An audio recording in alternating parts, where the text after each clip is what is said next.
forget. He's distressed and I forget. I don't wanna know, cause I forget. He's distressed and I forget. I don't wanna know, I don't wanna know. What do New York couples fight about? Brother's gonna work Baby's it got the out. bed sheet How do that was under you. New When your York time in the life expires, couples fight it out? What these couples fight keeps it in the about? closet, What do keeps it to herself. New She should throw the damn thing out.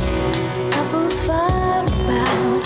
Brother's gonna work Why it should you out. continue How do to shake it off New with your York writings on the wall?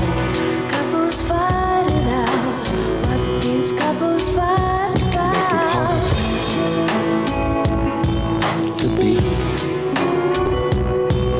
in the shadow. You will see.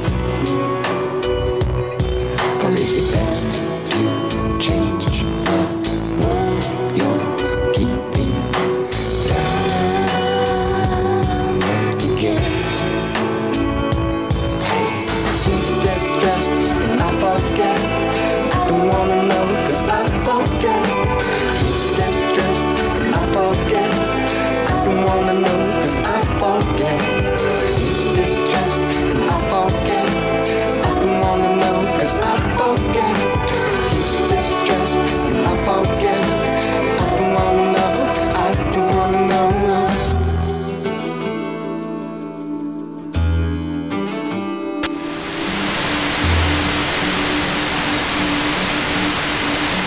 Such is the sun of summer, the shot of the gifts that it holds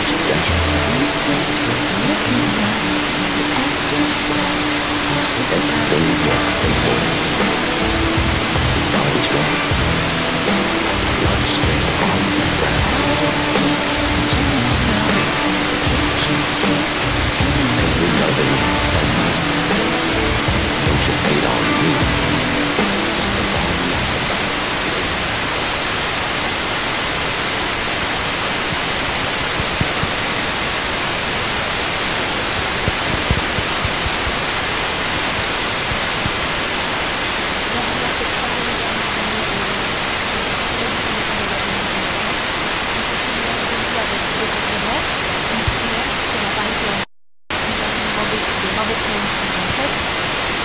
D'un débat sur l'opposition pour le Maroc aujourd'hui, et enfin en clôture de ces journées de la Révolution européenne en concert de Vietnam.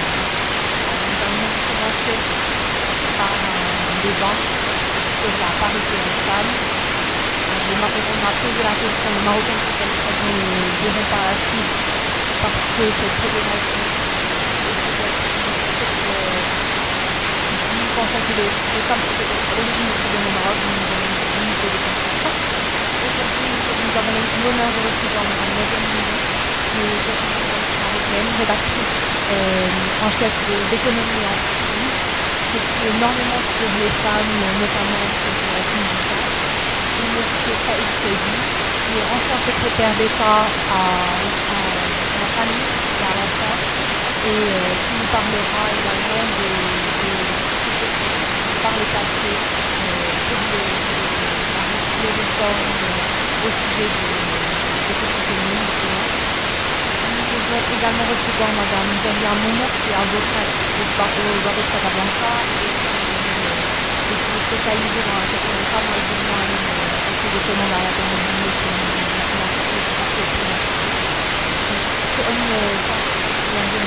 Nous avons notre solution d'interaction Balloon qui nous permet d'envoyer des questions personnelles par mail et par Twitter. Des questions faciles sur l'écran et nous les ferons des interactions de la conférence. Donc, toutes les personnes qui nous suivent sur Internet, n'hésitez surtout pas à poser des questions. Voilà, donc nous allons tout de suite présenter la conférence. Ça nous rapide sur Madame Mouly, comme vous savez, vous êtes journaliste américaine. Vous avez aussi une idée de rédaction internationale, notamment sur dans la vie. Je commence avec une musique. J'étais journaliste par un article avec une amie. Donc j'ai trouvé énormément sur des sujets concernant les femmes. Dans ce cas, il s'agit d'être membre du PPF et ça fait de faire une but c'est de regarder ça à la famille et à l'enfance sous le gouvernement et d'être initiateur du plan d'action pour l'intégration de la femme au développement dans les discussions passées. Alors, nous commençons tout de suite à parler de ça de la musique de la sécurité. Concentré sur le développement de l'âge de la femme au Maroc depuis quelques années. Si vous deviez résumer cette évolution en 3 points avec sens sur le chantier de la Palestine,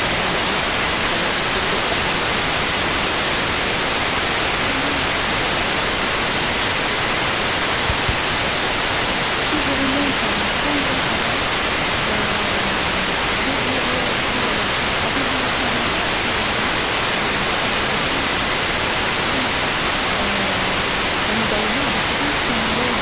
des changements par rapport aux relations familiales, par rapport aux relations femmes-femmes et tout ce qui est divorce, mariage,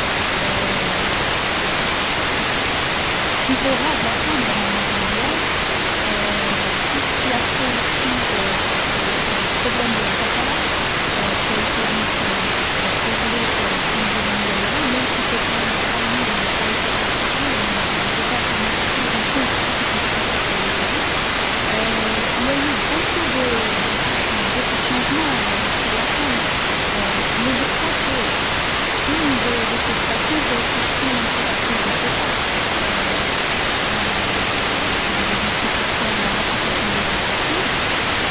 Mais plus globalement, la question de la parité a été traitée, disons, sur ces 10 dernières années, selon une approche beaucoup plus tournée vers la discrimination positive. Et si vous me permettez, j'avais préparé quelques chiffres par rapport à la parité homme-femme dans les institutions et dans les procédures, gouvernement, parlement, justice. Et je vais en fait juste vous donner quelques bases. Au sein du gouvernement, nous avons actuellement une femme. Donc la sécurité nationale nous avons actuellement une femme, donc 5 femmes par an dans le cabinet et 7 femmes en 2007 sur 6 femmes. Le Parlement, au terme des élections de 2011, la participation féminine est montée à 16,7%, soit 6 points de plus par rapport aux élections législatives précédentes. Ceci est dû à l'instauration du quota de 66 sièges pour les femmes. En général, les femmes sont arrivées au siège pour les maison. Dans les élections locales, l'élection communale de 2009, on a eu 3410 femmes élues, soit un total de 10% de l'ensemble des sièges, un total qui a été imposé encore une fois par le ministère de alors qu'il y avait 0,53% en 2003. Autre idée importante, c'est que sur les 3408 conseillères qui ont été élues en 2009, on a 0,5% uniquement qui sont présidentes de communes. Ça veut dire qu'au-delà de la montée remarquable des femmes dans les élections locales, on n'a probablement pas remarqué des postes de présidence de communes. Dans la justice, on a, selon les statistiques qui ont circulé, on a 20% de juges qui sont des femmes, soit 611 femmes dans le corps de la magistrature. Alors,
sur la représentativité des femmes dans les entreprises, mais on retient d'une façon générale qu'elle est très présente dans le middle management. Pas assez au niveau de la présidence ou de la direction générale, mais en tout cas son poids est quand même assez important pour tout ce qui est direction centrale. Alors ça, par rapport aux chiffres. Il y a quand même une station importante, puisque vous me posez la question.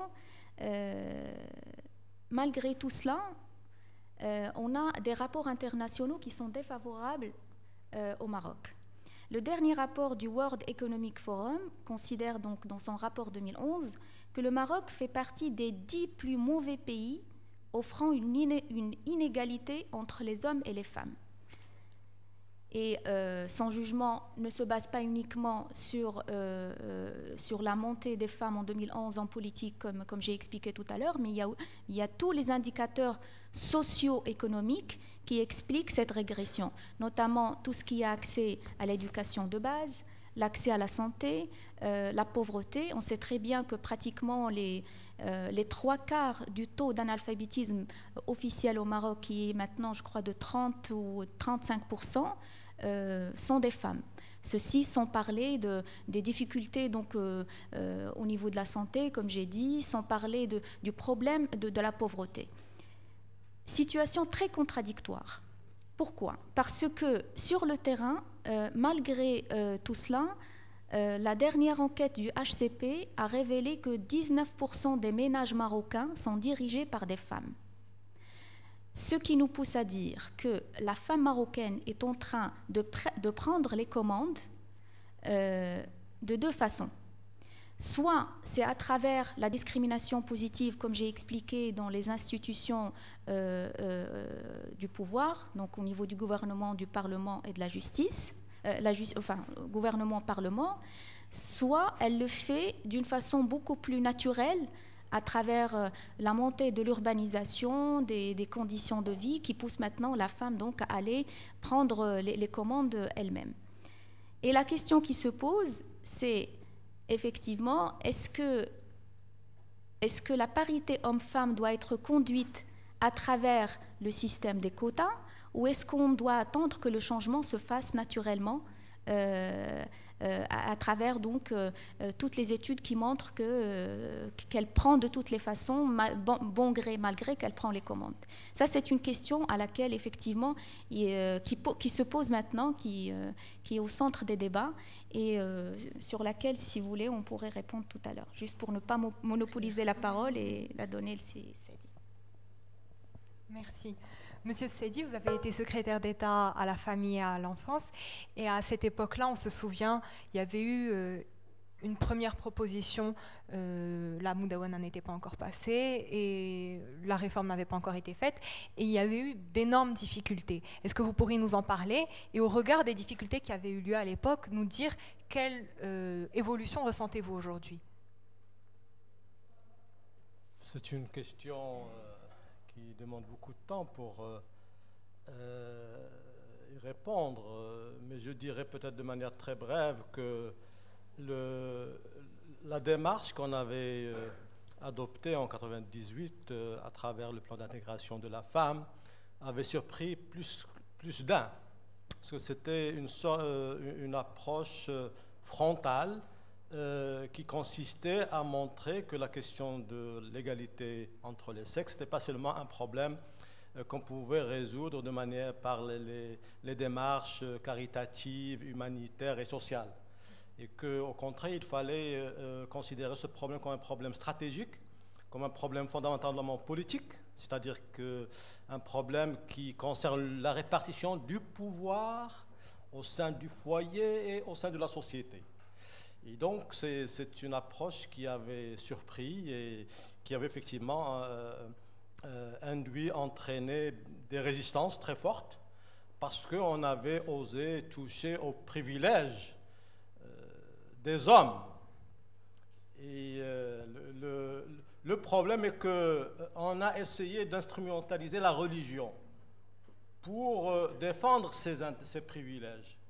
Et donc, il y a eu toute une campagne contre le plan pour faire en sorte, pour le démoniser et montrer qu'il était en fait une attaque en règle contre l'islam et contre l'identité marocaine, comme si le fait de vouloir promouvoir l'égalité entre les sexes serait contraire aux préceptes fondamentaux de l'islam, alors qu'on sait très bien que l'islam, dans son message fondamental, est un vecteur de paix, de dignité, de respect de l'homme, pour peu qu'on cherche à comprendre et à interpréter les finalités de la charia, et pas seulement prendre la charia à la lettre.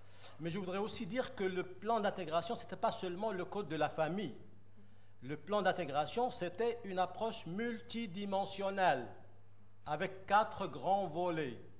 Le premier volet, est peut-être l'un des plus importants, qu'on a passé sous silence malheureusement, c'est l'éducation et la scolarisation de la petite fille rurale. C'était aussi l'alphabétisation. Dans le plan d'intégration, on avait prévu d'alphabétiser 1 million de femmes par an. Si on l'avait fait en 1998, on n'aurait pas des taux vraiment humiliants d'analphabétisme qui nous tirent vers le bas en termes de développement humain. Et c'est pour vous dire que malheureusement, l'autre difficulté à laquelle on s'est heurté, c'est qu'il y a eu un saucissonnage du plan d'intégration. Il s'est limité au simple code de la famille. Il s'est limité par la suite à la simple réforme du code de la famille. Non, on a enregistré des progrès sur le plan de la scolarisation, par exemple de la fille rurale. Il y a eu des efforts importants qui ont été faits, mais le plan n'a pas été intégré, n'a pas été adopté en tant que tout, en tant qu'intégralité, en tant qu'ensemble par le gouvernement. Et donc, ça dépend, on a laissé un peu la liberté aux différents départements ministériels concernés de se débrouiller, et de sorte que l'ensemble du plan n'était pas contraignant.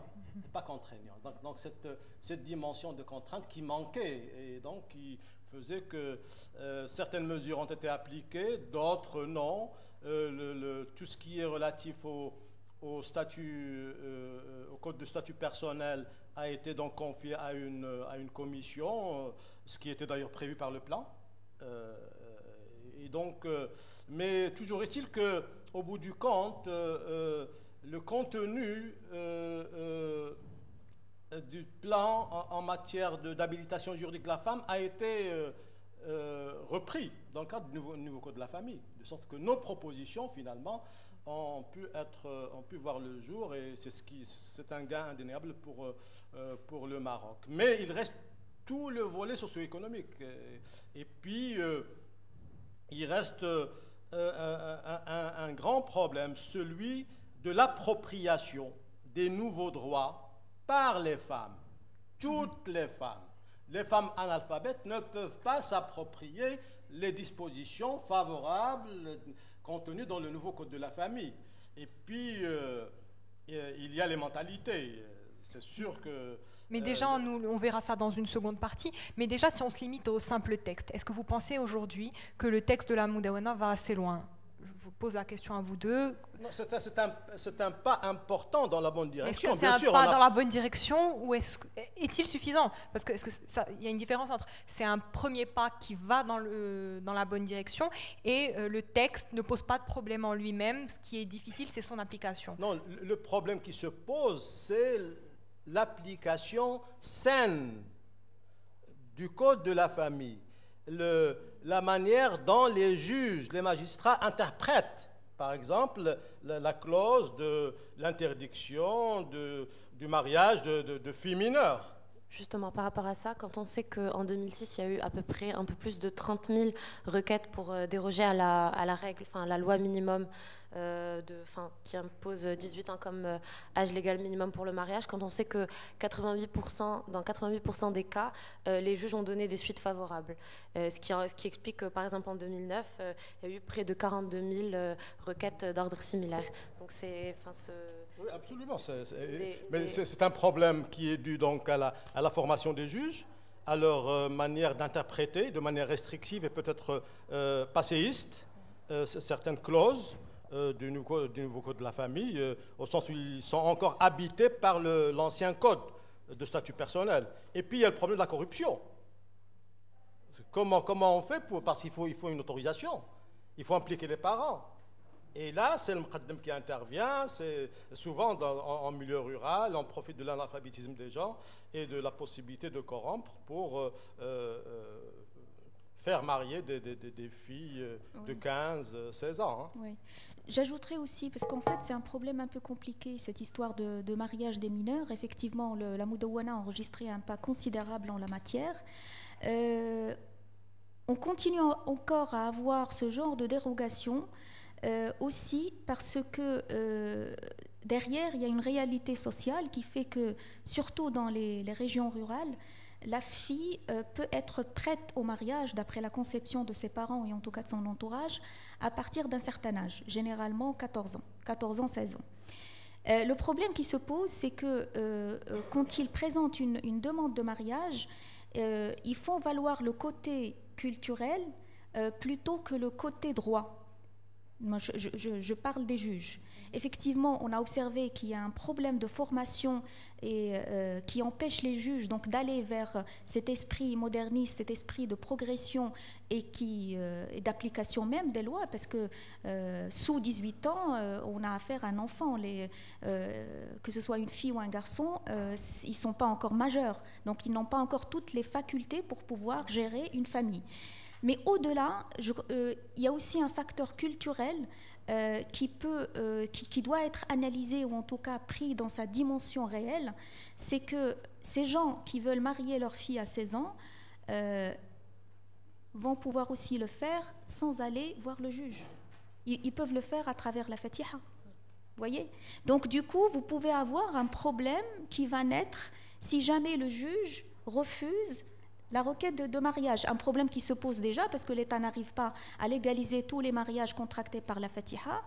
Et si jamais donc si jamais un juge n'accepte pas ce genre de mariage, du coup les parents vont recourir aux pratiques de leurs grands-parents, à ce qu'ils faisaient avant, en disant de toutes les façons, on est des musulmans, on peut marier notre fille à travers juste la Fatiha. Donc derrière, ce que je veux dire, c'est que derrière le refus des juges, sans pour autant donc m'engager dans leur position, derrière il y a quand même un côté culturel qu'il va falloir analyser, ou en tout cas le prendre en considération dans l'augmentation des cas de dérogation. C'est ce qui fait qu'aujourd'hui 10% des unions sont des unions impliquant des mineurs. Et donc, vous parliez du poids de la culture. Est-ce qu'on n'aurait pas sens à être proactif dans la façon de changer l'image qu'on renvoie des femmes marocaines? J'entends par là, si dans les publicités, dans les journaux, dans les téléfilms qu'on diffuse pendant le Ramadan, par exemple, la réalité qu'on présente à toutes ces femmes-là est une réalité de femmes actives, de femmes qui se marient à un âge tardif, de femmes qui embrassent des carrières politiques ou qui ont des carrières professionnelles assez riches. Est-ce qu'on n'a pas un intérêt justement à être proactif dans ce sens-là pour augmenter la visibilité d'une femme différente, d'une femme marocaine moderne, pour justement changer ces mentalités et faire sauter ce dernier verrou? Oui, c'est important. D'où d'ailleurs, quand j'ai parlé tout à l'heure du phénomène de la discrimination positive, pour moi, le quota est un facteur symbolique beaucoup plus qu'autre chose. C'est symbolique dans le sens où il projette une image de la femme qui prend donc les commandes qu'on voit au Parlement, qu'on voit au gouvernement et qui agit sur la conscience des autres femmes. C'est très important ça pour une société. Au-delà du nombre, est-ce qu'elles sont 30, est-ce qu'elles sont 60 ? Parce que finalement, elles passent par un circuit qui n'est pas un circuit qui vient de la base. C'est des listes nationales. Et d'ailleurs, c'est ça l'esprit du quota. C'est de faire en sorte à ce que ça serve de leçon pour le reste de la société. Mais à côté, le Maroc a besoin d'une révolution éducationnelle. C'est ça le vrai problème. D'ailleurs, tout à l'heure, M. Saidi parlait de la première partie du plan d'intégration de la femme, mais il n'a pas tort, parce que derrière tout cela, on va se rendre compte que finalement, si on n'éduque pas cette femme, si on ne la prépare pas à prendre les devants, jamais on aura une application optimale de la Mudawana. Vous savez très bien qu'au niveau de l'application de cette loi, parfois les femmes même posent problème parce qu'elles n'ont pas encore intégré l'esprit moderniste ou cet esprit qui les sert à la base et qui fait d'elles des actrices de la société. Donc, quand je parlais tout à l'heure des indicateurs socio-économiques relatifs à l'alphabétisme, à la santé, à la pauvreté, pour moi, c'est les vrais facteurs de promotion de la femme marocaine. Voilà, justement, je voulais réagir par rapport aux difficultés qui persistent dans les faits, et notamment au fait que un des ennemis de l'émancipation de la femme, c'est la femme, comme vous l'avez dit, et c'est un article de l'économiste intitulé Mudawana, la première résistance, c'est la femme. Donc, il y a une étude du haut-commissaire au plan qui dit que 71% des femmes sont contre le mariage sans tuteur. Et contrairement à ce qu'on peut penser, 85% des femmes ayant reçu un niveau d'instruction élevé sont contre 71% des femmes qui n'ont pas ce même niveau d'instruction. Donc, il y a le domaine d'éducation, ce sont des femmes éduquées, et pourtant, elles sont encore plus hostiles que celles qui ne le sont pas. Donc, on a tendance à apporter comme solution à ce problème-là l'éducation, mais on voit bien que dans cette situation-là, les chiffres parlent d'eux-mêmes, l'éducation n'explique pas quel genre d'éducation ? Là, c'est un autre problème. Quel genre d'éducation ? Oui, parce que l'éducation, ce n'est pas uniquement le niveau d'instruction, c'est des valeurs. Là, on parle donc de mentalité à faire changer. Oui, c'est des valeurs. C'est que l'école, en fait, l'école, c'est l'enseignement, mais qu'elle serve aussi d'ascenseur social pour les femmes, qu'elles se rendent compte aussi qu'elles peuvent être, comme j'ai dit, des actrices de la société. Ce n'est pas uniquement le niveau d'instruction qui fait que la femme est émancipée ou pas. C'est l'éducation à la maison. C'est considérer cette fille comme un membre à part entière de la famille, la traiter d'une façon égale comme on traite le garçon. Donc vous voyez, ça dépasse l'école. C'est le concept de l'éducation qui pose problème. Et concrètement, comment le gouvernement ou les futures mères de famille, etc., peuvent... D'ailleurs, oui, c'est pour ça que j'ai parlé d'une révolte éducationnelle. Vous savez, dans le cas de Amina Filali, la fille qui s'est suicidée après avoir été violée, vous savez, le ministère de la Justice, M. Ramid, a dit une fois que la fille avait accepté le mariage. Et pour lui, c'était une preuve, en fait, qu'elle a accepté le mariage et du coup, il ne doit pas y avoir de problème après. Mais la fille, elle a 16 ans. Elle n'est pas majeure. Elle n'a pas 18 ans. Donc comment est-ce qu'on peut donner du crédit, est-ce qu'elle dit, alors qu'elle n'est même pas consciente de sa situation, de l'état où elle se trouve. Donc c'est là où vous pouvez voir que l'éducation pose problème. Vous voyez ? Donc aujourd'hui, ce qui est préférable, ce serait peut-être de faire une distinction entre plusieurs types de femmes marocaines.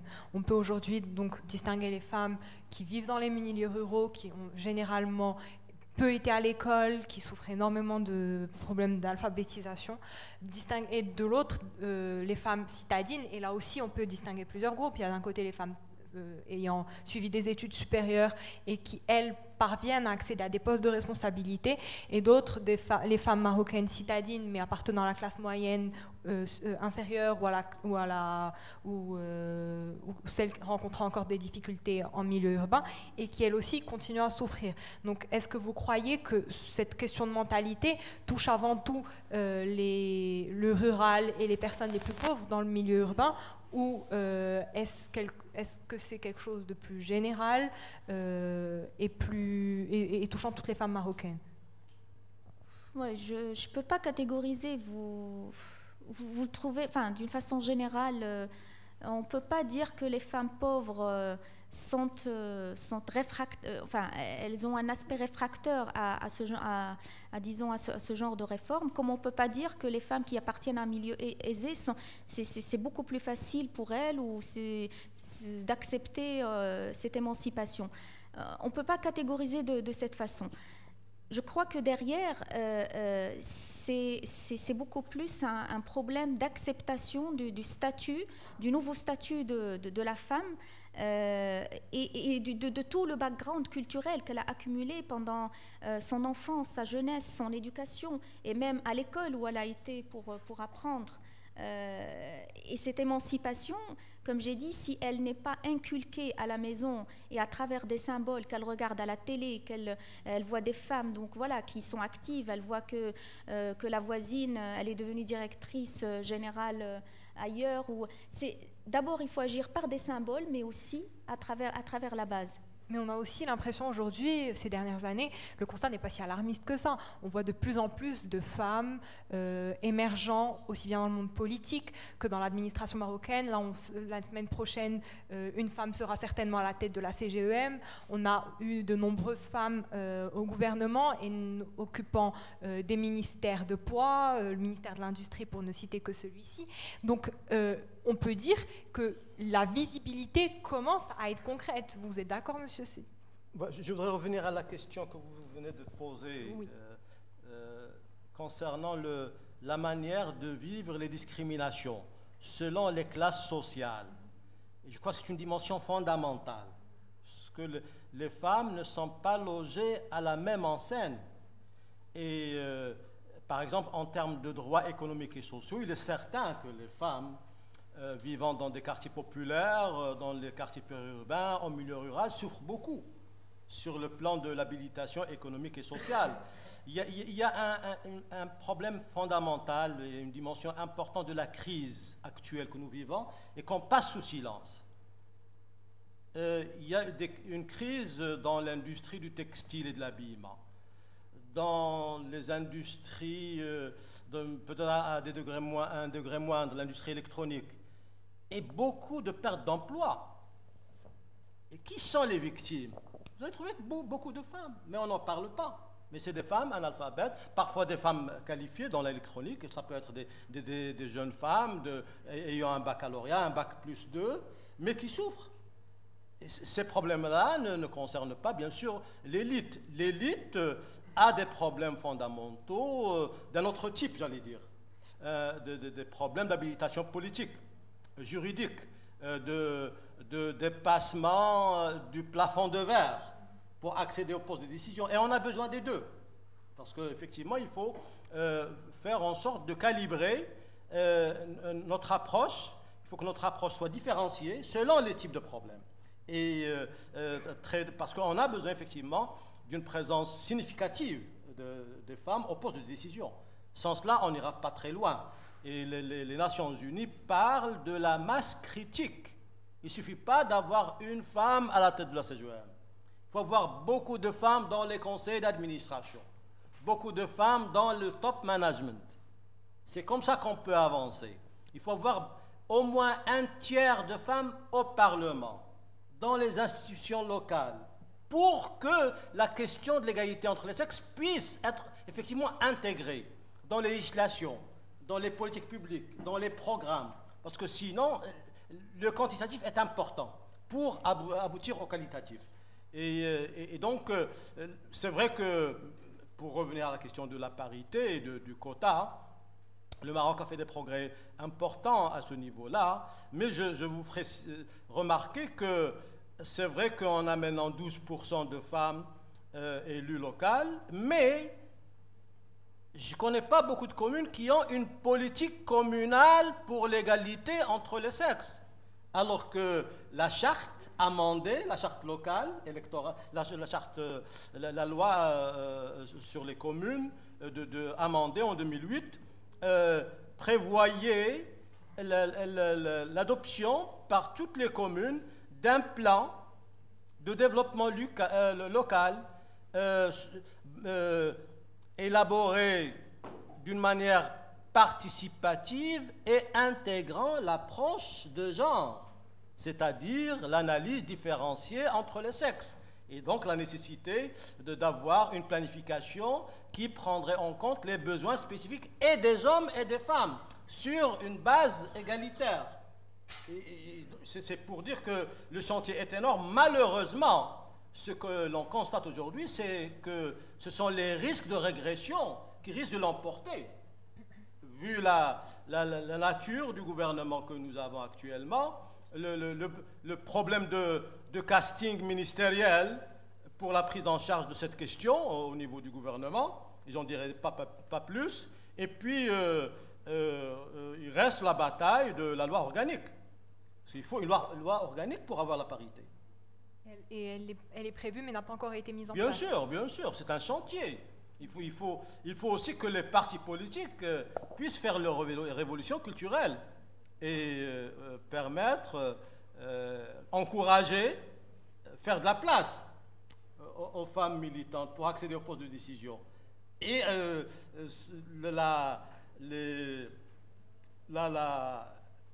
la mentalité, j'allais dire, le patriarcat ayant encore de beaux jours devant lui au sein des partis, on est obligé de chercher ailleurs. Il faut élargir le vivier pour avoir des femmes candidates aux différents postes de décision. Il ne s'agit pas seulement des institutions élues, il s'agit aussi des postes dans les administrations publiques, dans le secteur privé. Il faut aller chercher les femmes compétentes, il y en a beaucoup dans la société civile, dans le monde de la culture, à l'université, parmi les intellectuels, dans les médias. C'est comme ça qu'on peut effectivement donner une dimension stratégique et concrète à la question de la parité. Sinon, ça restera une question qui est prévue par la Constitution, mais pas plus. Je vous signale le cas de la France. En France, depuis 12 ans, on institue la parité, mais vous allez trouver que l'Assemblée nationale, le Sénat, les deux sont à majorité masculine. Et les partis préfèrent payer des amendes plutôt que... Au Maroc, on ne sait pas si on va prévoir des sanctions ou pas. D'où l'importance de la loi organique sur la parité. Une question, Monsieur Seydi, du public. Quelqu'un vous pose la question, si on parle de démocratie, je ne vois pas pourquoi on doit fixer une masse critique de participation féminine. Donc c'est justement l'opposition entre... vous parliez tout à l'heure de masse critique. La masse critique, oui, absolument. La masse critique impose justement un quota et impose une discrimination positive. Mais est-ce que cela ne va pas à l'encontre des principes démocrates qu'on cherche à appliquer au Maroc aujourd'hui ?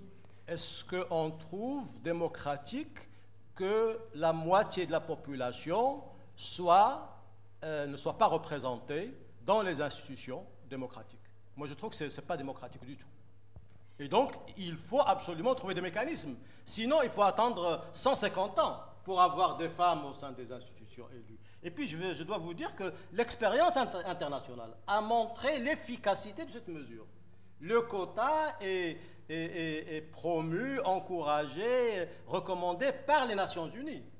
Et beaucoup de pays, peut-être 80, 90 au niveau mondial, adoptent le quota avec un succès certain. Ceci dit, il faut la masse critique, il faut un tiers. Or, on est encore à 16%, la moyenne mondiale étant de 18% dans les parlements nationaux. Et donc, c'est pour dire qu'il reste encore beaucoup de chemin, mais moi, je crois fondamentalement que la discrimination positive est un passage obligé pour faire la promotion de l'égalité entre les sexes. Vous êtes d'accord? Oui, en fait, oui, sur le principe, effectivement, le quota partout dans le monde agit, comme j'ai dit, en tant que vecteur d'image de l'accès de la femme à l'institution législative pour le cas du Parlement et pour le cas du gouvernement. Mais au-delà, effectivement, la question qui se pose, quel est le relais entre cette discrimination positive qu'on exerce à travers le quota et la réalité? C'est-à-dire, est-ce qu'elle agit effectivement ou pas? Poser la discrimination positive comme étant un facteur handicapant la démocratie, à mon avis, n'est pas un bon angle d'attaque. Par contre, on peut demander à ce que ce quota puisse être appliqué au bas de la pyramide des élections. C'est-à-dire, on a pour l'instant une liste nationale qui regroupe 60 femmes et donc qui ont été élues par la force des choses au Parlement, mais on peut très bien imaginer un quota qui va être imposé aux partis politiques dans les circonscriptions électorales de base, c'est-à-dire dans la liste des candidats, il doit y avoir parité homme-femme, moitié femme, moitié homme. Vous voyez? Et là, vous aurez systématiquement le parti politique qui va donc se décarcasser pour aller trouver des femmes compétentes à présenter dans sa liste locale. On a vu que c'est une expérience qui peut vraiment réussir. La Tunisie l'a faite pour l'élection de l'Assemblée constituante. Et c'était vraiment... le résultat a été en tout cas probant. Donc, pour le cas du Maroc, le quota peut même outrepasser son rôle de symbole et d'image pour pouvoir être effectivement un mécanisme complètement démocratique parce qu'il fait émerger les femmes des localités pour qu'elles puissent accéder comme les hommes au Parlement. Effectivement, il y a une imposition à la base, il faut imposer. On ne peut pas laisser les choses aller comme ça parce qu'il y a tout un contexte, il y a toute une mentalité qui doit être secouée pour qu'on puisse avoir des résultats le plus rapidement possible. Mais attention, sauf que le quota est déjà appliqué au niveau local pour ce qui est des communes. Parce qu'il y a hein? Oui, je sais, mais on a déjà, c'est-à-dire qu'on peut tout simplement étendre la pratique qui existe déjà au niveau du Parlement, tout simplement. Je vous signale que l'Algérie vient de faire élire 145 femmes au Parlement. C'est-à-dire que maintenant, en Algérie, il y a le tiers des députés sont des femmes. C'est une course-poursuite, et donc il va falloir qu'on se retrousse les manches pour aller chercher un quota raisonnable, honorable, qui permette au Maroc de garder quand même un certain leadership dans le domaine. Hein. Il y a l'Égypte où vous avez uniquement 2% des sièges parlementaires qui sont occupés par des femmes dans les dernières élections législatives. Donc il y a un recul très important. Bon, l'Égypte, c'est un autre contexte, c'est la pluralité des partis islamistes, c'est aussi tout le poids qu'ils ont eu pendant ces élections, mais le résultat est que 2% des sièges parlementaires en Égypte ont été donc pris par des femmes et on veut pas revenir on veut pas avoir ce genre de situation parce que c'est vraiment très très dangereux en tout cas pour le Maroc. Après, on parlera d'avenir tout à l'heure. Oui. Donc justement à ce propos, je voulais en fait connaître vos deux réactions par rapport à beaucoup de personnes se sont inquiétées lors de la constitution du gouvernement de M. Benkelen par rapport au recul de la visibilité de la femme dans la sphère politique et notamment donc la nomination d'une seule femme à un poste de ministre. Quelles ont été vos réactions? Est-ce que vous pensez que ces personnes-là ont raison de s'inquiéter ou au contraire, comme le gouvernement s'est voulu rassurant et a justement avancé la raison de le plus performant ou la plus performante à accéder au poste? Oui. Alors écoutez, réaction de départ, c'est inacceptable. C'est inacceptable qu'on puisse avoir une seule femme au gouvernement, d'autant plus qu'on a, comme j'ai dit, on en a eu 5 juste avant et même 7 en 2007. Et depuis 1998, le deuxième gouvernement de Filali, je crois qu'il y en a eu 4, le gouvernement transitoire avant d'aller vers l'alternance, je crois qu'il y en a eu 4. Donc, il y a un recul, c'est vrai. Maintenant, ce qu'on a vu, c'est que tous les partis politiques ont adopté par passivité l'idée qu'ils n'ont pas trouvé de femmes à présenter comme ministre, et que, même pire, qu'il n'y a pas eu de femmes compétentes à présenter. Donc en fait, il y a eu 2 raisons qui étaient en fait complètement à côté de la réalité. Mais je veux juste attirer votre attention sur le fait que c'est les partis politiques qui n'ont pas joué le jeu. Au-delà du PJD, tous les partis de la coalition gouvernementale avaient la mission de promouvoir la femme dans le gouvernement. Ils ne l'ont pas fait parce que cette fois-ci, contrairement aux autres gouvernements, ce n'est pas le roi qui a choisi les femmes du gouvernement, parce que c'est l'institution royale, n'oublions pas, qui a toujours veillé à ce qu'il y ait une représentation féminine au gouvernement. On l'a eu en 1998 à travers la nomination de Zolikha Nasri, de Amina Ben Khadra, de Nawal Moutaoukil. Il y a eu une impulsion royale qui a fait en sorte à ce qu'il y ait une entrée de la femme, donc une entrée de la femme au gouvernement. Ça s'est poursuivi pour les gouvernements d'après. Et puis, d'un seul coup, on a observé un frein, un blocage. Une seule femme passe. Qu'est-ce qui s'est passé entre-temps? C'est la grande question. En tout cas, c'est pour dire que c'est le moment pour les partis politiques de prendre leurs responsabilités et de présenter des femmes et de ne pas attendre que le roi le fasse à leur place. Je voudrais juste ajouter qu'effectivement les partis assument une part de responsabilité dans la sous-représentation de la femme au sein du gouvernement. Mais il ne faut pas oublier que le gouvernement d'alternance a eu le mérite de promouvoir la liste nationale. Et c'est comme ça qu'on a eu 35 femmes au Parlement en 2002. Ceci dit, effectivement, le roi joue un rôle d'impulsion indéniable, mais le roi aurait pu, comme c'est lui qui nomme les ministres et le chef du gouvernement, il aurait pu effectivement rejeter la liste et demander à ce qu'on la revoie, comme il a toute la latitude de ne pas accepter les profils qui lui sont proposés. C'est vrai que l'initiative vient du chef du gouvernement qui consulte les partis, mais je dirais que la responsabilité est partagée. Mais ce qui m'inquiète, moi, au-delà effectivement du nombre, c'est le profil qui a été choisi pour s'occuper de la question. Il y a même pas, on n'a pas de département ministériel chargé de l'égalité entre les sexes. C'est toujours la solidarité, la famille. Avant-hier, on a publié, on a nommé une trentaine de walis et de gouverneurs. Quelle est la proportion de femmes?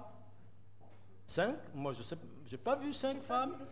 Moi, j'ai vu une seule qui était déjà gouverneur à Ain Chouk, Madame Imensar, qu'on a envoyée à Mohammedia, tout simplement. Et où est-ce qu'elle est la volonté politique?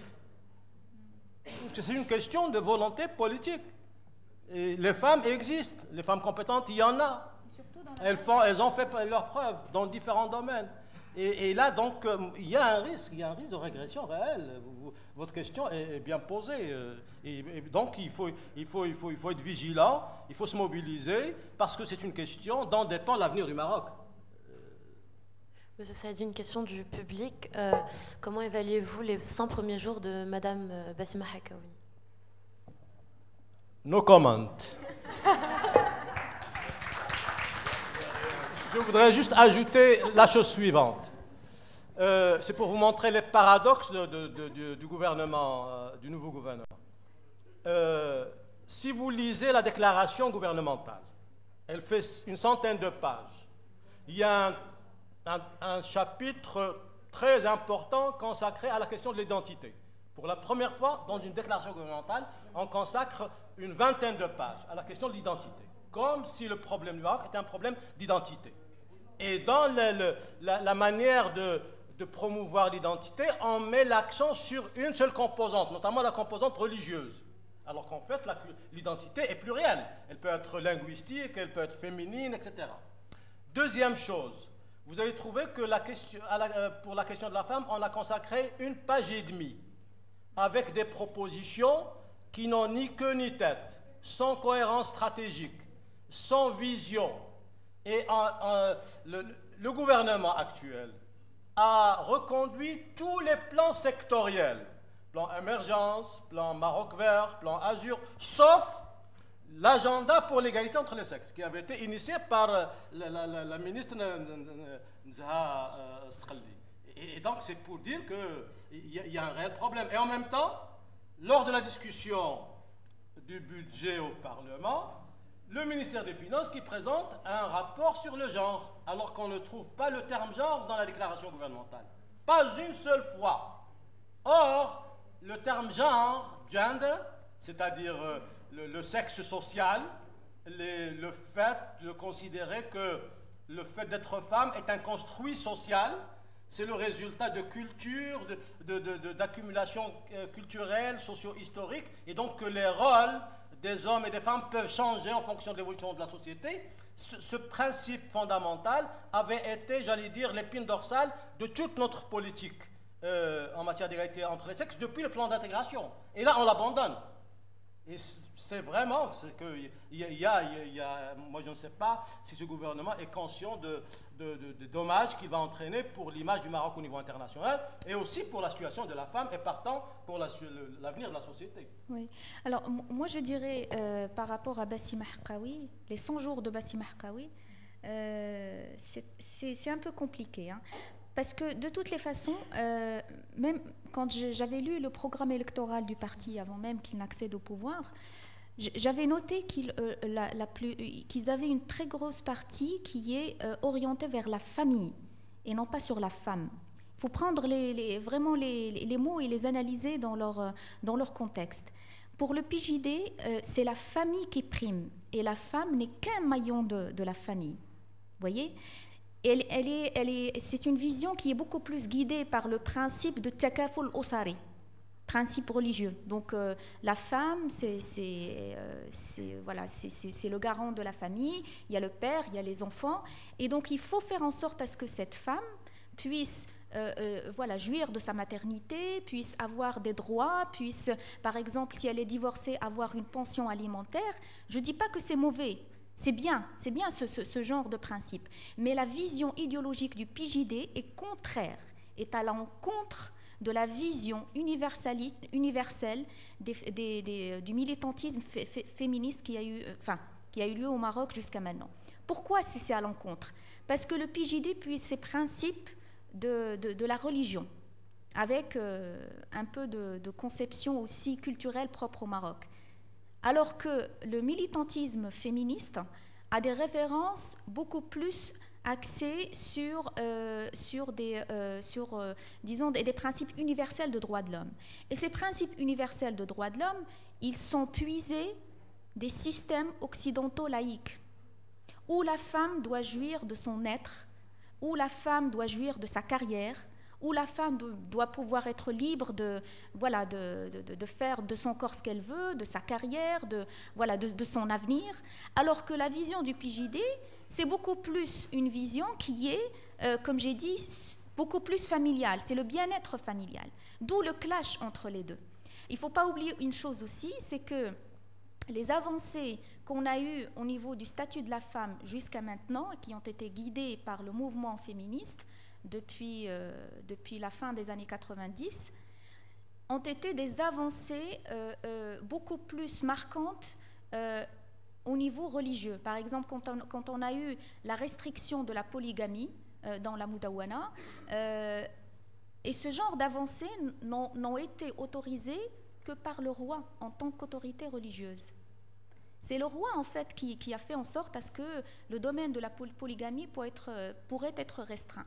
Donc, les avancées universelles de droits de la femme qui sont inspirées des systèmes laïques sont une démarche, au Maroc en tout cas, qui ne peut avancer que s'il y a une sorte de cooptation, là, une sorte disons de privilège accordé par le commandeur des croyants. Parce que c'est des principes qui sont liés à la religion, qu'on le veuille ou non. Quand vous parlez, par exemple, lié à par exemple, l'avortement, le droit à l'avortement, il va y avoir un ilm à côté qui va vous dire mais ça va pas, on ne peut pas, la religion elle est contre ça. Vous allez trouver ça d'ailleurs que ce soit chez les chrétiens ou chez les juifs, c'est un principe religieux.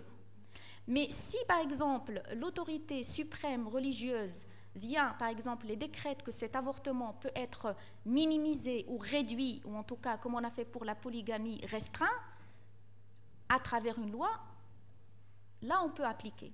Le PJD sait très bien qu'au Maroc, il a une base électorale et conservatrice et qu'il peut très bien faire jouer ces principes sans problème.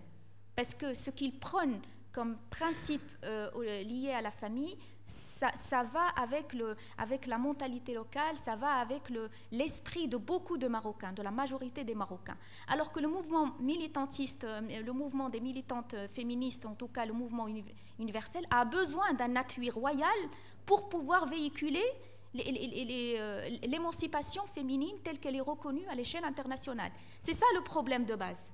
Je voudrais juste ajouter par rapport à ce que tu viens de dire, Nadia, concernant l'approche du PJD, son approche de la question de l'égalité entre les sexes. Le PJD a une approche particulière. Il estime que l'égalité devait être réalisée dans le cadre de la complémentarité. Ce n'est pas l'égalité entre les sexes, c'est l'égalité dans la complémentarité. En d'autres termes, la complémentarité des rôles. Sachant que une certaine interprétation passéiste de l'islam voudrait que le rôle de la femme soit confiné au sein du foyer pour s'occuper de la famille. C'est ça la conception que défend le PJD. Et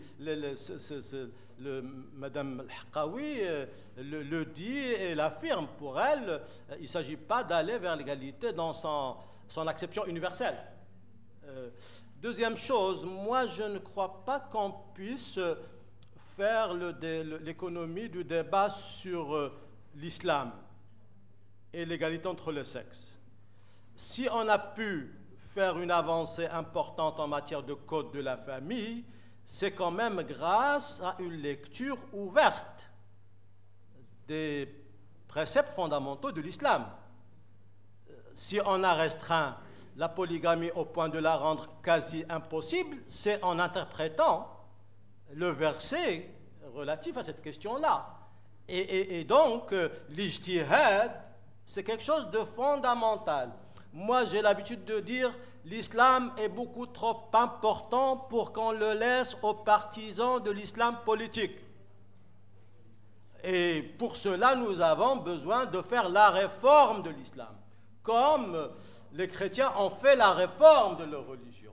Et dans ce sens-là, on pourra effectivement porter la contradiction et montrer qu'il y a islam et islam.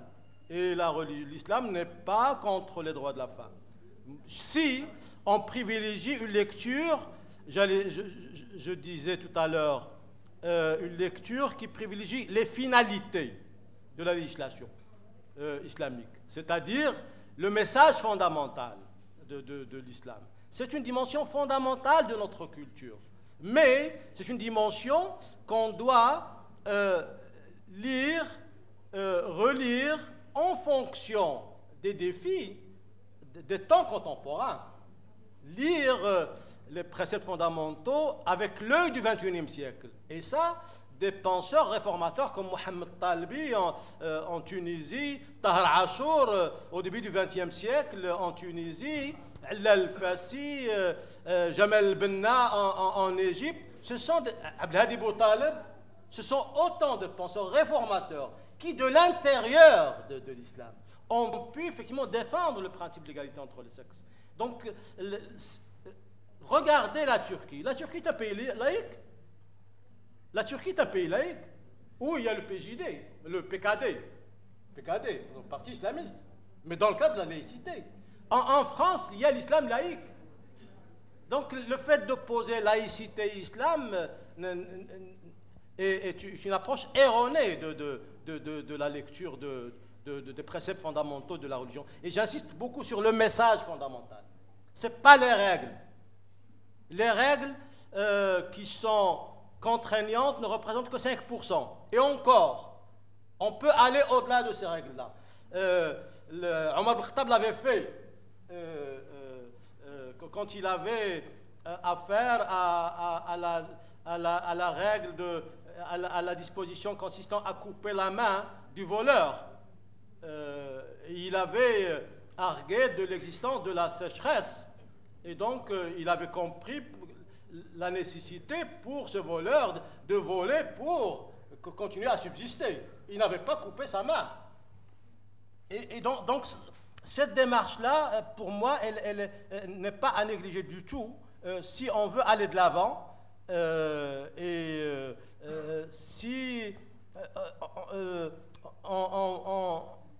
il faut qu'on puisse accepter le débat. Le débat, il ne faut pas hésiter à porter la contradiction. Est-ce qu'un jour une telle lecture pourra être possible sur la question de l'héritage? C'est écrit noir sur blanc, donc est-ce qu'un jour on pourra... Il y a Mohamed Chahrour, c'est un penseur syrien, qui avait beaucoup écrit sur la question de l'héritage. Et donc là, il faut... Je crois que parfois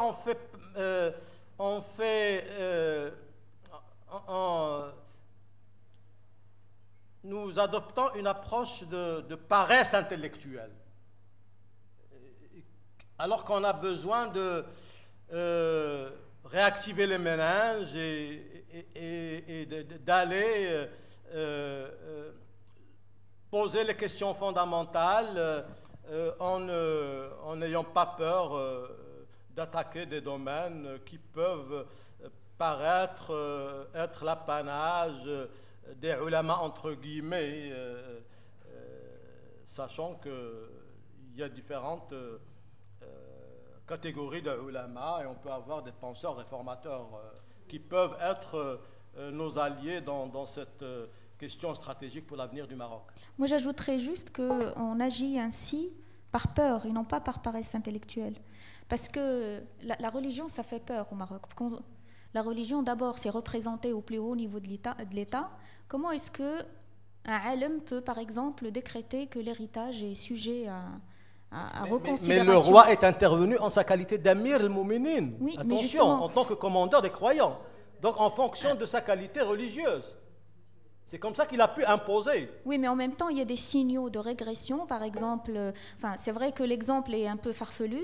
La dernière fatwa d'El Zemzmi qui a fait un grand bruit au Maroc, alors que c'est vraiment quelque chose qui ne méritait pas toute cette attention, il y a eu la réaction du comité de l'ulama, le comité donc présidé par le roi, qui a demandé à ce que dorénavant toute fatwa doit être bien réfléchie, en tout cas qui a restreint tous les ulama du Maroc à donner des fatwas à tout bout de champ. Donc c'est une sorte de centralisation qui est en train de s'opérer alors que l'ifta est par essence un acte libre. Même si le fatwa est complètement futile, bon, cette histoire de la carotte a pris des dimensions parce qu'elle a un côté sensationnaliste, mais un alim est quand même quelqu'un qui a un statut religieux qui lui permet donc de promulguer des avis, et ces avis par l'histoire ont toujours été libres. Voyez, donc aller jusqu'à demander à ce qu'il y ait de l'ijtihad dans le texte coranique, c'est très bien. Moi, je suis même une adepte de cette théorie. Mais qui c'est qui pourrait le faire au Maroc, sachant que le champ religieux est de plus en plus verrouillé? Comment il est verrouillé? C'est l'État qui gère le champ religieux. Donc c'est la volonté réformatrice de l'État qui peut faire bouger les lignes. Et si on a changé le code de la famille, c'est qu'il y a une vision. Ça a été bien fait sur la question de la polygamie. Non, mais donc c'est clair. La volonté doit émaner du plus haut sommet de l'État. Je vous ferai remarquer qu'il existe très peu de femmes alima, malheureusement. On a besoin de femmes dans les facultés de charia. On a besoin de femmes dans le hadith al-Hassani pour qu'on puisse effectivement associer les femmes. à interpréter leurs problèmes à travers une lecture renouvelée, ouverte, tolérante. C'est une question d'interprétation, comme dans toutes les religions. Et on sait bien qu'il y a des intérêts derrière. Et c'est tout simplement... Et on utilise la religion pour atteindre d'autres objectifs qui sont en fait le statu quo et la sauvegarde des privilèges des hommes. Hein. Est-ce qu'aujourd'hui on peut parler d'un risque de recul sur les libertés de la femme, à votre avis, au vu de certaines choses? On a un ministre polygame, oui, il faut le dire clairement. Écoutez, oui, c'est clair, puisque les libertés telles qu'on les a conçues jusqu'à maintenant, je crois qu'il y a un risque de régression, effectivement. Maintenant, je ne sais pas, est-ce que le PJD aura tout le pouvoir pour pouvoir revenir sur des acquis qui ont été validés jusqu'à maintenant, enfin qui ont été initiés et validés par le roi? Je ne crois pas. Mais en tout cas, je ne m'attends pas à ce qu'il y ait d'avancées remarquables au niveau de ces acquis. Donc au niveau de l'évolution des mentalités, qui, on l'a bien dit depuis tout à l'heure, est le problème clé aujourd'hui au Maroc, on ne peut pas s'attendre à une véritable évolution dans les années qui viennent. Comment ? Tout à l'heure, on arrive à la conclusion que le problème majeur au Maroc était l'évolution des mentalités et qu'il était nécessaire, par des actes volontaires, proactifs, de les faire évoluer. Non, pas seulement les mentalités, attention, non, on n'a pas dit ça. On a dit qu'effectivement, les mentalités peuvent bloquer, mais il ne faut pas, sous prétexte que les mentalités ne sont pas prêtes, ne pas légiférer. On peut, à travers le droit, faire évoluer les mentalités, en imposant le respect des droits de la femme à travers les lois, à travers des sanctions, mais il faut aussi effectivement l'éducation, la médiatisation, la sensibilisation, le travail sur l'image de la femme dans les médias, et puis il y a tout le côté socio-économique qu'il ne faut pas négliger, et l'accès au poste de décision. Et ce qui nous manque le plus aujourd'hui, c'est cette approche multidimensionnelle, cette approche stratégique cohérente qui agit sur différents leviers pour aller dans le bon sens. Et de ce point de vue-là, effectivement, il y a risque de régression parce qu'on n'a pas de stratégie. Et le gouvernement actuel ne sait pas par quel bout commencer. Et je ne sais pas quel degré de priorité on accorde à cette question au niveau gouvernemental. Je dois vous dire que moi, j'ai très peur par rapport à tous les acquis qu'on a accumulés depuis 1998.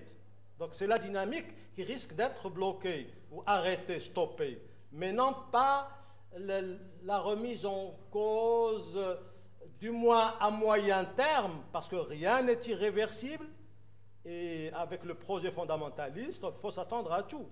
C'est une question de rapport de force. Et donc, il faut rester vigilant. Il faut que les femmes s'impliquent davantage pour défendre leurs droits, pour en demander davantage. Et sinon, le roi, ce n'est pas toujours le roi qui réglera les problèmes, si la société n'est pas impliquée. Justement, pour réagir par rapport à ça, quasiment un homme sur deux estime que le roi est allé trop loin et a donné trop de liberté en faisant passer la Moudawana. Donc, et justement... C'est quel sondage? C'est Ipsos? Non, c'est dans un 49%. Ipsos? Non? Ça a été dans un sondage qui a été publié dans Le Monde. 49% des hommes... Dans Le Monde? Oui. 49% des hommes interrogés estiment que le roi est allé trop loin dans sa Mais il volonté. y a quand même 51% qui sont pour. Attends, oui, c'est comme crois que c'est François Hollande. 51%, c'est déjà pas mal. Oui. C'est un progrès en termes de mentalité. Là, non, j'ai reconnu la source. La source, c'est le fameux sondage sur la monarchie qui a été censuré, le sondage de Tel Quel Le Monde, qui a été, oui, il y a 2 ans, et qui a été censuré, si vous vous souvenez bien, je crois en juillet, en août, où c'est un sondage en fait où ils ont un peu évalué la popularité du roi au Maroc, et en même temps ils ont rapporté ce genre d'idées sur la Moudawana. Et je me rappelle très bien effectivement qu'il y avait 1 homme sur 2 qui ont jugé que le roi est allé trop loin, qu'il a donné trop de liberté. Voilà. Donc c'est ce qui explique pourquoi la Moudawana ne marche pas au Maroc, entre autres. Est-ce que aujourd'hui la Moudawana ne marche pas? Est-ce que c'est un problème au niveau judiciaire simplement? Comment? Est-ce que c'est un problème au niveau judiciaire? Non, pas uniquement judiciaire. Là, justement, là, vous avez un échantillon représentatif des hommes marocains. Comme on a dit, c'est un problème de conception, c'est un problème de mentalité, c'est une révolution qui est venue, en fait, dans un contexte qui, je ne dirais pas qu'il n'était pas prêt, mais en tout cas dans un contexte qui était hostile. C'est très bien de faire ce genre d'électrochoc, mais il faut s'attendre à ce que de l'autre côté, il y ait de la résistance. Et c'est ce qu'on a eu avec la Moudawana. Et ce n'est pas la première loi au Maroc avec laquelle on a ce genre de résistance. Il y a d'autres lois aussi. C'est-à-dire que ça vous montre que le contexte marocain est encore réfractaire à ce genre de progrès. Mais il ne faut pas rejeter l'idée qu'on doit abandonner ce genre d'électrochoc. Encore une fois, on a besoin du quota, on a besoin de ce genre de loi, parce que c'est ça ce qui va secouer les gens, qui va les pousser à se remettre en question.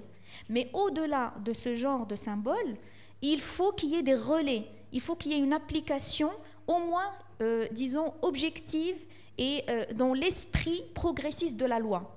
Vous voyez, il ne faut pas qu'il y ait une application qui privilégie beaucoup plus les contraintes disons des personnes, par exemple, du père qui veut marier sa fille à 14 ans et qui laisse de côté tout le côté qui laisse de côté tout l'aspect moderniste. C'est là où le juge doit faire preuve de beaucoup d'habilité en fonction du cas. Et ne pas du premier coup agir par facilité et donner le fameux document. Vous voyez ? Donc c'est un esprit d'habilité, d'application, mais on a vraiment besoin de ce genre d'électrochoc dans la société marocaine. Mais la question de la Moudawana, elle est liée intimement à la réforme de la justice. Parce qu'on n'a pas beaucoup de tribunaux consacrés au problème de la famille. On devait en construire 72. Or, en termes de budget, je ne sais pas quel effort est fait à ce niveau-là. On est encore loin du compte. En termes de formation, de recyclage des juges, en termes d'accélération des procédures, c'est dire que la question ne se limite pas seulement aux mentalités. Et une application saine du code de la famille dépend de la qualité de la gestion de l'administration, notamment l'administration judiciaire, bien sûr, en plus de la nécessité de sensibiliser, faire connaître. Je ne sais pas si on a fait beaucoup d'efforts en matière de médiatisation. Non, je ne me rappelle pas. Voilà un problème. C'est un point qui est évoqué dans les questions qu'on reçoit. Quel est le pourcentage de Marocains qui, selon vous, connaissent vraiment ou même partiellement les volets de la Moudawana? Et principalement les femmes, connaissent-elles leurs droits? Très peu, malheureusement. Il n'y a pas eu un relais au niveau de la sensibilisation de l'État. C'était la faute majeure qui a été faite en 2004 au moment de l'application de la Moudawana, c'est que la loi est passée pratiquement en silence. Oui. En silence, à part quelques articles dans la presse et même là, à la télé, il n'y a pas eu de... C'est-à-dire, les relais de sensibilisation majeurs qui peuvent atteindre la population marocaine jusqu'au petit patelin dans la montagne, il n'y a pas eu. Il n'y a vraiment pas eu. Et c'est là la plus grande défaillance du Maroc, c'est à ce niveau. On fait de très belles lois, mais après, qui c'est qui applique? Rien. Pourquoi? Parce qu'on n'a pas fait l'effort nécessaire pour que les gens puissent comprendre. Parce que ce monsieur qui te dit, par exemple, que la Moudawana est un pas défavorable et que les femmes commencent un peu à prendre la grosse tête, parce qu'on ne lui a pas expliqué l'esprit de cette loi. Il n'a pas été concerné par des campagnes à travers le Mqaddam, par exemple, dans les patelins. Le meilleur canal de communication, c'est le Mqaddam. Voilà. Et je ne sais pas moi, à travers un guide, à travers des actions des ONG et des associations qui ont des relais partout au Maroc, ça n'a pas été fait ce travail. Jusqu'à maintenant, on en souffre encore. Et c'est ça ce qui explique pourquoi on en est là. Peut-être que la question de la femme n'est pas considérée comme une priorité et que ça renvoie toujours une image de modernité, de légiférer dans ce sens-là, de légiférer dans le sens de l'émancipation de la femme, mais que dans le concret, s'il n'y a pas cette approche pluridimensionnelle, s'il n'y a pas tous ces efforts-là dont vous parlez qui ne sont pas faits, peut-être que pour les Marocains, enfin c'est la question que je vous pose, œuvrer dans le sens de l'émancipation de la femme n'est pas une priorité? Non, je ne dirais pas que ce n'est pas une priorité, parce que les Marocains ne sont pas contre les femmes. Mais par contre, je crois que c'est une question très compliquée. Là, récemment, je ne sais pas avec qui je parlais il y a quelques jours sur l'histoire de l'article de la journaliste égyptienne Mouna Tahawi, qui avait écrit un long article en disant pourquoi ils nous haïssent. Elle parlait des hommes. Pourquoi les hommes haïssent les femmes? Mais en fait, elle parlait du contexte du Moyen-Orient, de toute la bataille que mènent les femmes là-bas pour exister déjà, sachant qu'elles n'ont pratiquement aucun droit.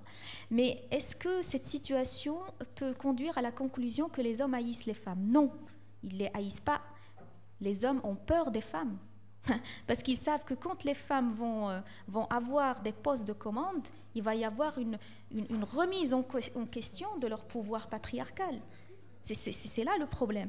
Donc, du coup, qu'est-ce que vous voulez? Je veux dire, c'est par méconnaissance de la loi, c'est parce qu'ils ne savent pas que c'est une loi qui va faire à ce que la famille soit équilibrée, que les enfants puissent naître dans un milieu sain, que sa femme, par exemple, peut exercer une activité et donc peut-être avoir un revenu qui peut l'aider, voilà, qu'il y ait une égalité, un partage de responsabilités, que les hommes agissent comme ça, par manque d'information, tout simplement. Je crois que pour effectivement aller avancer en matière d'égalité entre les sexes, on a besoin des hommes et des femmes. Et une action qui ciblerait les hommes pour leur montrer tout l'intérêt pour la société, pour les prochaines générations à venir de l'égalité des sexes, c'est une approche qu'on a malheureusement sous-estimée, qu'on n'a pas encore explorée. Mais ce n'est pas un problème entre hommes et femmes, parce que les hommes et les femmes souffrent d'un système économique et social qui les opprime tous les deux. Et les problèmes que vit la femme travailleuse dans les grandes fermes d'exportation de la fraise ou d'exportation des pommes, ce n'est pas des problèmes avec les hommes. C'est des problèmes avec un système économique où il y a le harcèlement sexuel, où elle est payée, elle n'est pas payée au SMAG, au salaire minimum agricole garanti, où elle n'a pas de protection sociale parce que l'État ne fait pas son travail pour faire appliquer la loi et la protection sociale de manière à ce que la femme puisse profiter des allocations familiales. Donc la question est beaucoup plus complexe et je crois qu'il faut éviter de tomber dans le piège d'opposer l'homme à la femme sur cette question-là. Parce qu'il y a beaucoup d'hommes aussi qui sont pour l'égalité entre les sexes. Et il s'agit en fait de faire en sorte que les besoins spécifiques et des hommes et des femmes soient pris en charge sur une base égalitaire. C'est ça la philosophie de l'approche genre. C'est comment effectivement ne pas léser une partie par rapport à l'autre. Et donc, c'est vrai qu'il y a des hommes qui ont des privilèges, c'est sûr, mais en même temps, nous avons une prise de conscience quant à l'intérêt de l'implication des hommes pour faire en sorte que cette question de l'égalité soit prise en charge par la société dans son ensemble. Juste un petit exemple pour vous dire que les hommes, en fait, ne haïssent pas les femmes, au contraire. Peut-être dans le contexte marocain, ce n'est pas assez visible, mais si vous faites juste une petite tournée dans les quartiers défavorisés, vous allez voir qu'il y a plein de filles qui ont été aidées dans leur carrière par les pères, par leur père, pas par leur mère, par leur père. C'est-à-dire que ces pères-là, en fait, ces pères voyaient dans leurs filles un exemple de réussite et du coup, donc, ils ont facilité leur éducation, leur processus scolaire et ils les ont soutenus dans leur carrière. Donc, je crois qu'il faut qu'on arrête de dire que les hommes marocains sont machos, sont généralement, la perception globale, quoi. Machos, qu'ils n'aident pas les femmes, que la femme doit rester à la maison. C'est pas juste. Au contraire, il y a beaucoup de pères qui, comme j'ai dit, qui ont facilité la vie à leurs filles, même si peut-être ils peuvent avoir des opinions un peu trop conservatrices par rapport à leurs femmes. Mais c'est très contradictoire, comme à leur femme ou à la situation de la femme générale, ils peuvent vous dire non, la femme elle doit rester à la maison, ou par exemple non, il ne faut pas qu'elle sorte ou qu'elle sorte avec ses amis, mais au même moment, voilà, qu'ils sont proches de leurs filles et les filles en sont fières, voyez. Et je sais très bien qu'il y a des histoires humaines qui peuvent être très très intéressantes et très émouvantes. Mais la réalité n'est pas aussi noire comme on le décrit. Il y a vraiment des opportunités de travail à égalité entre hommes et femmes. Il faut juste qu'ils se comprennent tous les deux et qu'il y ait une base éducationnelle qui soit égalitaire entre les deux et qu'il y ait un dialogue et une communication entre les deux. Il y a un débat en cours sur notre mur de questions, donc envoyé par SMS ou sur Twitter. C'est sur le harcèlement sexuel au Maroc. On sait que c'est un fléau très important, que beaucoup de femmes le subissent, pas simplement au milieu du travail, mais rien que dans la rue. Et plusieurs personnes demandent pourquoi il n'y a toujours pas eu de loi contre le harcèlement sexuel au Maroc. D'autres ont répliqué, mais pourquoi la faire alors que la France, même en France, elle vient d'être abrogée. Donc, qu'est-ce que vous en pensez? Est-ce que vous savez pourquoi elle n'a toujours pas été mise en place et comment le combattre? Qu'est-ce que vous voulez? Bon, position de principe, je suis contre, bien sûr. C'est bon, mais au niveau de la loi, si vous parlez de la France, alors effectivement, le cas de la France, on l'a suivi. Ça allait être un pas très important, mais franchement, je reste très pragmatique. Comment est-ce que vous pouvez définir un harcèlement sexuel? Comment est-ce que vous pouvez le définir? C'est-à-dire que dans la loi, quand le juriste va écrire, par exemple, le harcèlement sexuel est sanctionné, il faut qu'il définisse ce que c'est le harcèlement sexuel. C'est pas évident. Et je crois que c'est pour ça, d'ailleurs, que la loi française a été bannie. Pour le cas du Maroc, bien sûr, le phénomène est beaucoup plus important, mais encore une fois, est-ce qu'une loi va le résoudre? Non, c'est un cumul de frustration, donc c'est comme si, par exemple, j'ai un mal de tête et je vous dis apportez-moi un médicament pour l'estomac. Je sais pas, c'est-à-dire en fait, c'est quelque chose qui ne va pas calmer le mal à la base. Et le mal à la base, comme j'ai dit, c'est un problème d'éducation, c'est un problème de communication entre les deux sexes. C'est un problème de frustration qui doit être résolu à la base, vous voyez, en bas de la pyramide. Je ne dis pas qu'il ne faut pas faire de loi, mais on ne peut pas s'attendre à ce qu'il y ait une application optimale si le mal n'est pas résolu à la base.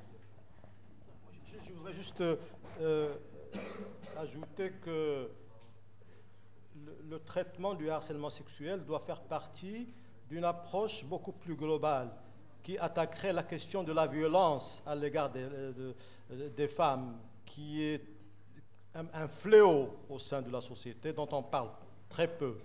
Et pour ce faire-là, il y a un projet de loi qui est déposé au secrétaire général du gouvernement depuis des années et qui n'arrive pas à voir le jour. Ce dont on a besoin, c'est une loi organique qui impliquerait plusieurs départements ministériels. Parce qu'effectivement, ce n'est pas seulement le côté judiciaire et pénal. C'est aussi, il y a un côté sensibilisation, il y a un côté prise en charge des femmes violentées, y compris quand elles sont harcelées sexuellement. Et donc, par rapport effectivement à cette loi, je ne sais pas ce que prévoit Mme Kawi. Effectivement, voilà un chantier sur lequel on n'a pas beaucoup avancé. Bien. On va poser une nouvelle question du public. Quelqu'un dit, maintenant qu'on a cerné les problèmes, que proposez-vous? On connaît tous il faut, la question est comment? Comment régler toutes ces questions, ces problématiques? Donc, éducation, visibilité pour faire évoluer les mentalités. Et dans le contexte actuel, celui d'un gouvernement islamiste, on va dire, quelles seraient les solutions? La solution, elle est toute claire, comme j'ai dit. Hein. Il faut un chantier, un grand chantier au niveau de l'éducation. Et ça, bon, c'est vrai que là, on a des débats qui sont beaucoup plus tournés sur des questions un peu, je dirais, subsidiaires, mais des questions idéologiques, sur le cahier de charges, l'audiovisuel, enfin...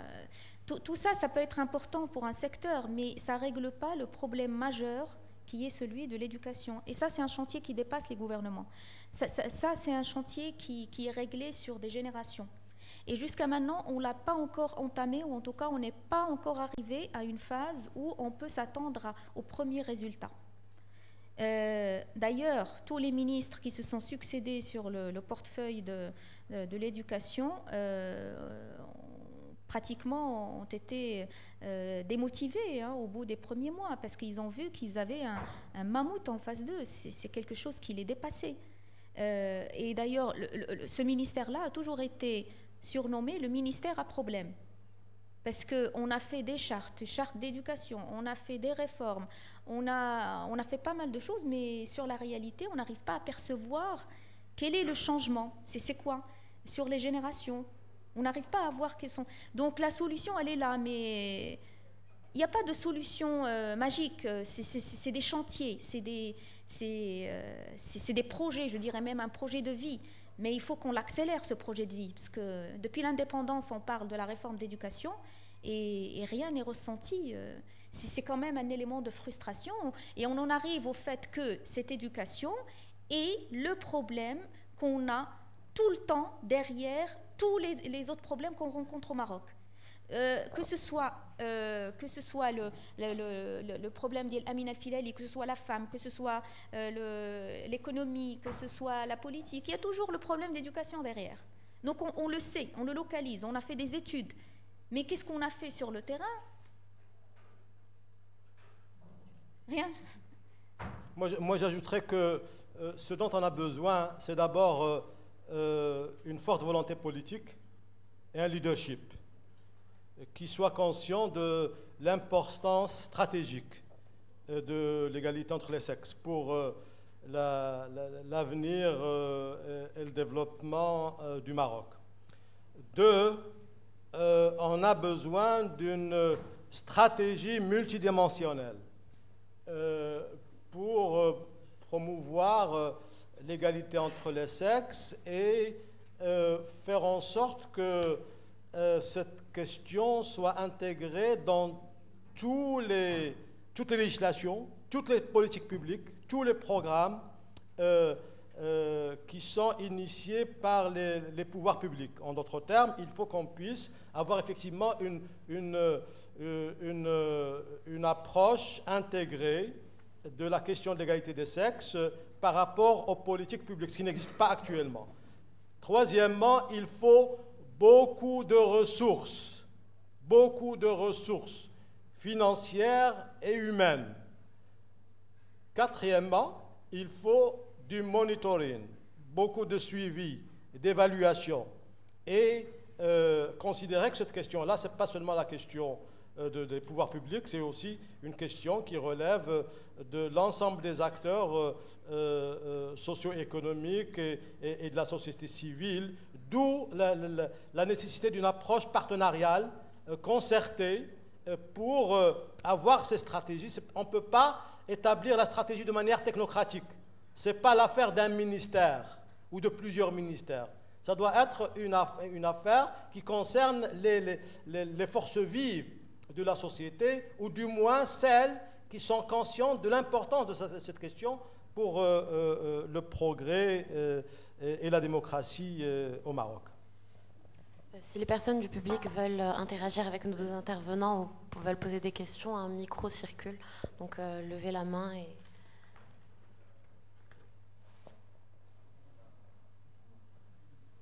Alors, ne pensez-vous pas que la situation catastrophique de la femme dans des pays comme l'Arabie Saoudite, le Koweït, est le meilleur exemple de l'échec de l'approche du problème homme-femme via l'islam? Ne serait-il pas temps qu'on aborde ce problème de parité homme-femme d'un côté en sens plutôt que du côté religieux ou même politique?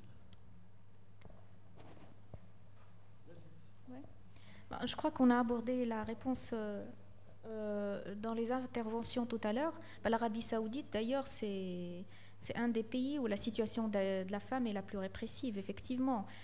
Si on relie la femme avec le statut religieux le plus radical, on ne peut s'attendre qu'à des catastrophes.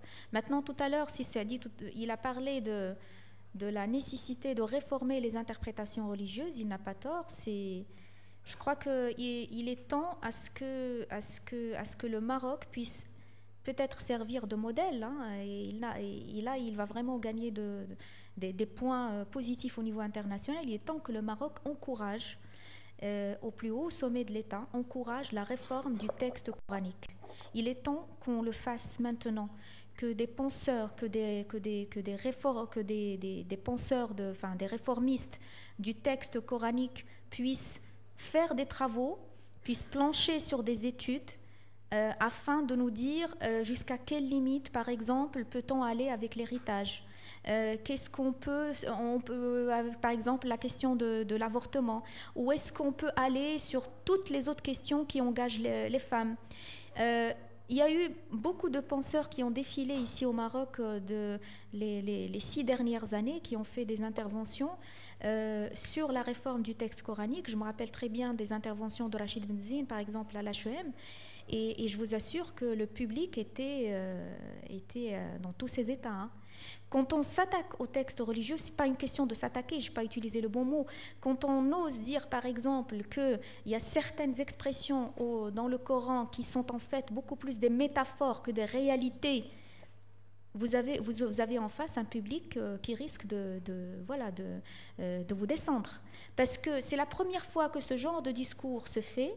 Et puis deuxièmement, les gens n'ont pas assez de recul sur leur religion, parce que c'est toujours le dogmatique qui a pris le dessus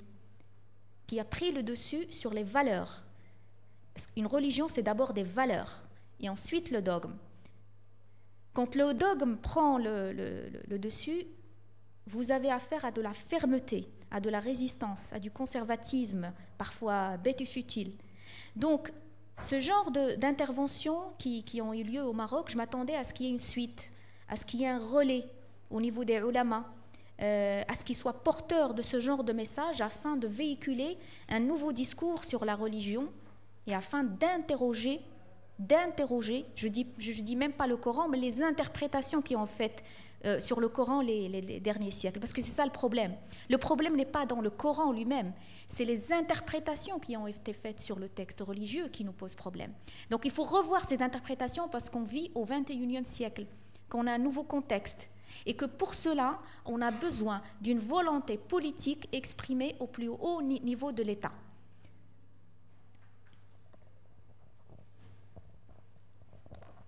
Je vais me permettre d'intervenir dans ce débat très intéressant en soulignant 2 aspects.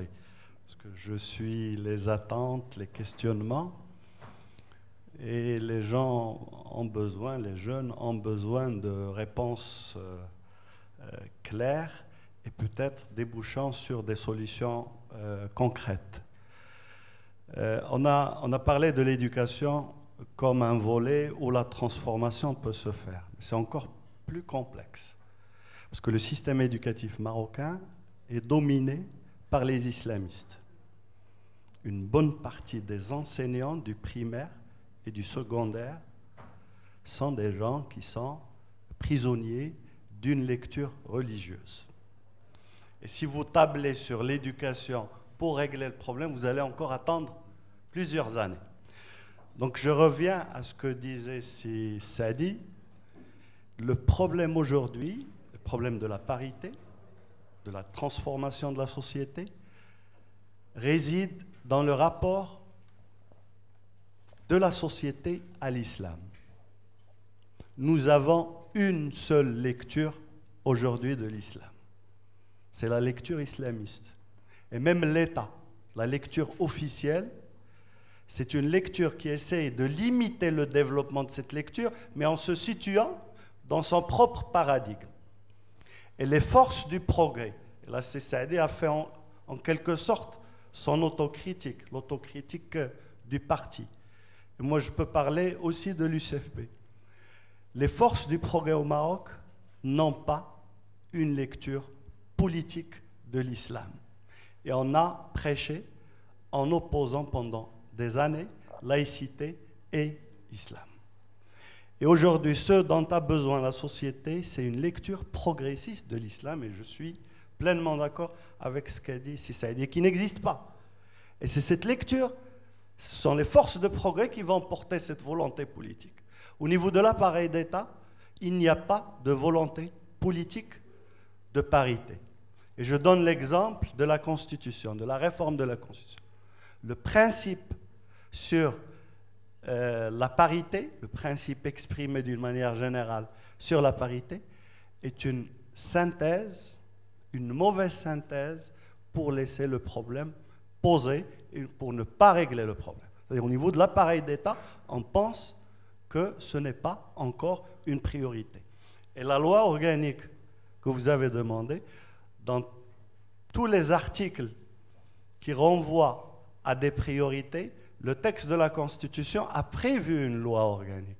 Dans ce texte général, on ne prévoit pas de loi organique. Et la loi organique dont parle Saïdi, c'est la loi organique pour laquelle il a milité, pour laquelle le mouvement progressiste a milité. C'est autre chose. Mais aujourd'hui, dans la Constitution, il y a un principe général qui liquide le problème et qui ne l'a pas réglé. Il n'a pas réglé, c'est un principe général. Il faut veiller à la parité. Donc l'État, la volonté politique n'existe pas. Donc deux solutions. Le rôle des forces politiques progressistes pour changer le rapport de la société à l'islam. C'est fondamental. La deuxième, c'est qu'il faut militer pour que l'État ait vraiment une volonté politique qui n'existe pas. Juste pour enchaîner, quand vous parlez des forces progressistes qui doivent donc investir le champ religieux pour véhiculer cette vision progressiste, je me demande juste, par exemple, pour le cas de la Constitution, qui devait donc servir d'exemple pour leur volonté d'aller dans ce sens, il y avait une clause qui stipulait la liberté de conscience. Et vous savez très bien que ça a été enlevé sur pression du PJD. Voilà. Il a fait... Alors, justement, il a fait pression. C'était... Oui, il y avait aussi d'autres partis, mais publiquement, en tant que force, enfin, parti politique, publiquement, on a eu le PJD qui en a fait une bataille et qui, du coup, voilà, on a abouti avec d'autres partis, effectivement, parce qu'il sait qu'il a l'adhésion de ces partis-là et d'une grande majorité des Marocains, il a pu abolir ce genre de dispositions. Qu'est-ce qu'ils ont fait, les partis progressistes? On s'attendait à ce qu'il y ait une réaction de l'USFP, du PPS. Il n'y a pas eu de réaction. Voilà. Mais justement, il faut aller dans ce genre... Parce que je sais que la question est très sensible. Quand vous attaquez à la religion, vous attaquez aussi à l'électorat. Vous attaquez aussi à votre base électorale, qui est, comme j'ai dit, une base à majorité conservatrice. Mais au-delà, est-ce qu'il ne faut pas peut-être prendre le risque? Si on veut que ça avance, il faut peut-être prendre le risque. Et le meilleur risque qu'on aurait pu prendre, c'est celui de la Constitution en défendant la liberté de conscience. Merci beaucoup. Ça nous fait là une excellente transition pour passer à la conférence qui suit, qui est celle d'opposition. Aujourd'hui, beaucoup s'accordent donc à dire qu'on a plus que jamais besoin d'une opposition forte pour justement protéger un certain nombre d'acquis. L'opposition est, pour le moment, on peut le dire, divisée, n'a aucune cohésion, aucune formation claire et idée précise. Donc nous allons tout de suite accueillir nos 4 intervenants qui vont débattre sur ce sujet. Merci.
It's taking time to come around, time to bring me down. Now I'm moving. I always knew the truth, though it's nice to have some proof. It's so soothing. Tears run down my face as you spray me with your mace. I thank you. I'd love to catch your throat. You never sing a note. I thank you.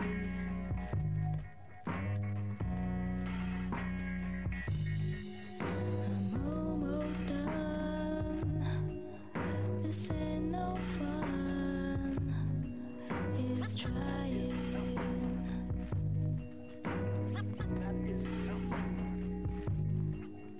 I'm almost done. This ain't no fun. I'm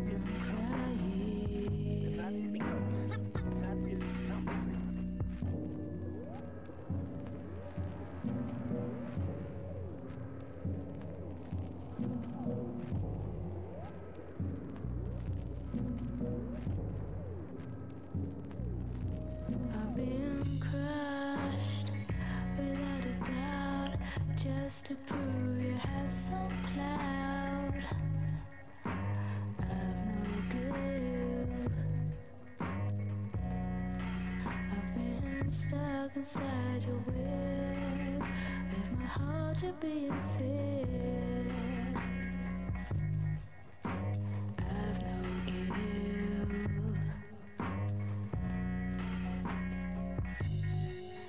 I'm almost done. This ain't no fun. It's trying.